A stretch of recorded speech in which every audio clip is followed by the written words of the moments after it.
Alright, we're gonna attempt to show you how to do this, because I really don't know any terms and what names are with anything with crocheting. At least with knitting, I kind of know the terms, but with crocheting, I have no clue, so bear with me on this. Again, learned how to myself, obviously, because I don't know. With crocheting, I know how to look at something and make it, but I don't know how to read it. So, yeah, wish me luck on this one. But same thing with knitting. If you watched that one, you probably didn't. But if you did, it's the same thing. You start it the same way. Just do the slip knot, and then it gets different than knitting. So you put it around like this. You wrap it around the hook instead of the needle, and then you don't keep putting them on like with knitting. You wrap it around, and then you pull it off, and then it makes a little, I have no idea what to call it, a little stitch or whatever. And then you keep going for however long you want it to be. It's just gonna hang off. It's very strange, but that's how crocheting works. And I have to count this, so hang on 1 minute. Okay, I'm only doing 10, but with crocheting, it's easier to tell how big your project is going to end up to be. Like this one, that's how big it's going to be. I'm just going to make a square for this. But because I have 10 on, for the first row, you want to do an extra, so technically 11. And now you skip the 11th stitch that you just did, stick it through not this one, the one that you just did, but the 10th one, and you just pull it through, and then wrap it around again, and pull it through again. So, the same thing, you do it like that, and then through, and then wrap again. Again, I'm really bad at explaining this one, but hopefully it helps.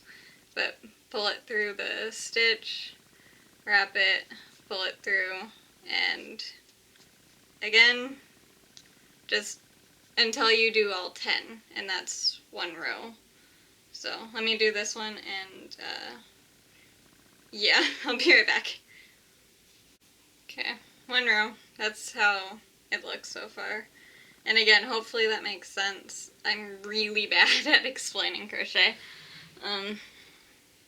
Yeah, so that's one row.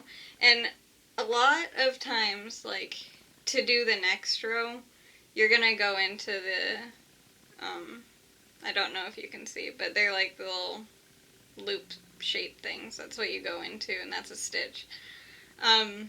For a lot of people, or what I read doing it when I was learning, is you take it and then do one to turn, but I find that makes it look a little bit messy, kind of, so I don't do that. So to undo, you just pull it out and then stick your hook back through. It's a lot easier to fix a mistake on crochet than knitting, because you just take it out and redo it.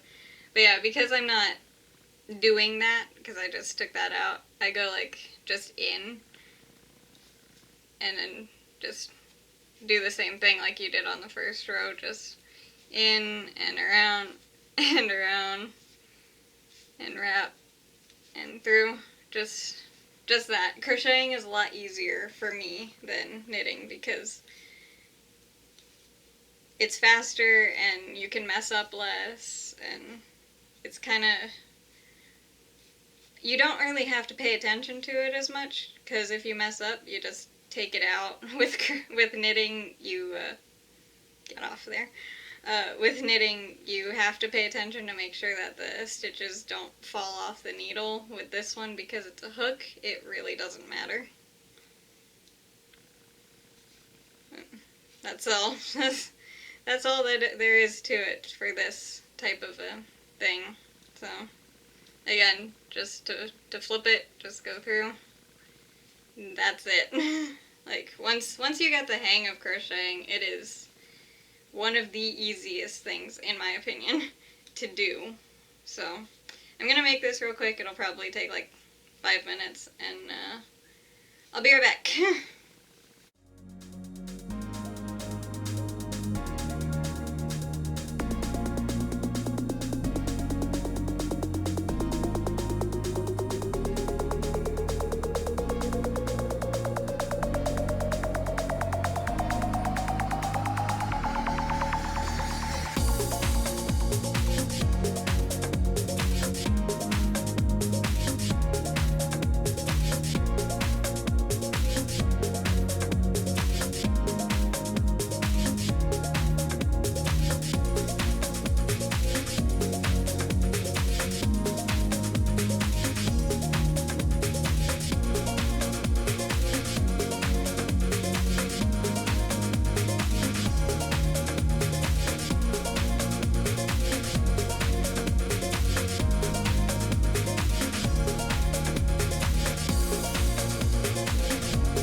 Alright, well done.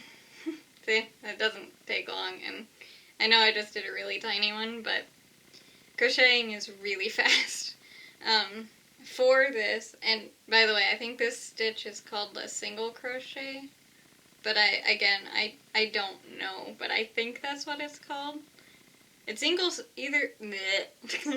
it's either single crochet or a half double crochet, if that's not confusing. I don't know what it's called. I just know that that's what I like to do for this type of thing. Mom likes to use them for like washing, like a washcloth kind of, for dishes and stuff like that. And yes, they hold up. They hold up really well. So she enjoys them, or like for just in general a washcloth.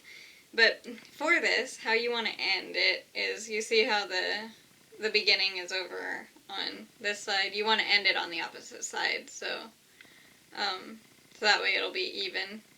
And then you just pull the hook out, and I forgot my scissors, so I'll be right back. Alright, now, once you have your scissors that you didn't forget, I actually remembered the embroidery needle this time, but I forgot the scissors. You just cut the string, and then it's done. Just tie a knot. I do it the same way I do the knitting with you tie a knot, and then kind of go through it a bazillion times, and it's tight, and that way it won't come out. Again, paranoid with knots coming out. But yeah, that's literally it. I know I'm not terrible, I know I am terrible at explaining crochet, because I just kind of do it.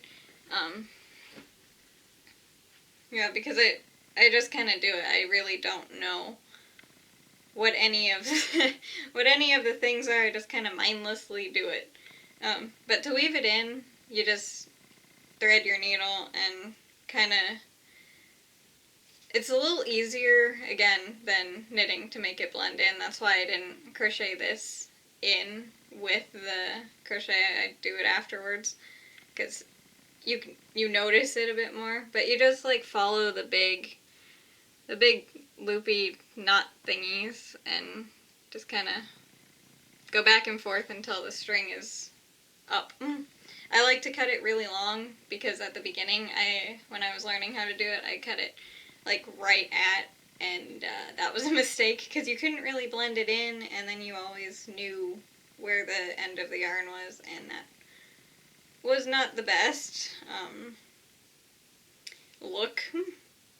Like, it's fine, it's just, it's gonna fray after a while, I learned. But yeah, I'm gonna weave this in. I don't think it's gonna get all the way across, but it might. I'll be right back. It did not make it all the way across, so, oops, it came off my needle. it did not make it all the way across, so that's fine. I'm just gonna thread it through, tie a knot, and then cut it, because with crochet, it really does not matter. Like, it takes a lot for these suckers to fall apart. And once your knot is tied, after you're done fighting with it, because it keeps falling apart, you just cut it as close as you possibly can, and that's that. It's all done. And then you do the same, obviously, with the other side. So I'm going to do that real quick, and then I'll show you it completely done. All done. Completely done. It's just like, that's truly all there is to it.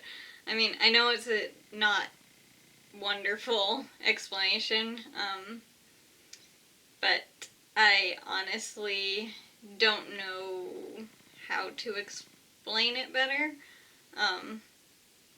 Hopefully that helps, but that's the best I can do for explaining, because I don't know the right names of what stitches are called or anything with this one, but I hope this at least gets you started on figuring out how to, like, hold the needle or hook and hold the yarn, and get familiar with the, like, shape of it and where to put your hook into it to get the yarn to go through and all that stuff. I hope that helps. Yeah, honestly, I do hope that helps you, and thanks for watching, and good luck with your crocheting. Yeah, bye.